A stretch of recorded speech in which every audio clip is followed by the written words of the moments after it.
In this tutorial, I want to show you how to split your screen into two and use the two concurrently just like this.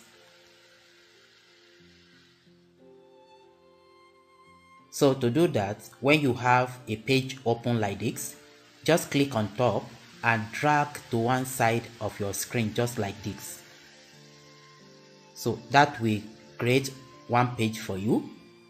Then it will leave another space for you to put another page. So let's, for example, we want to use this page. Just click on it and drag to the other side of the screen. You can see that we have created two screen partition. This is another one and this is the first one. So you can use the two concurrently. For example, I can be working on this very screen just like this. You can see I'm working on it. And at the same time, I can come to this side. Let's say I want to open a new tab and search for something. So the essence of this is to show two screens at the same time and be showing what you are doing.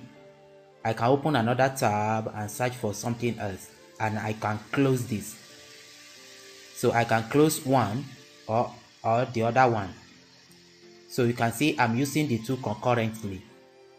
So this is how to split your screen in Windows. Thank you for watching.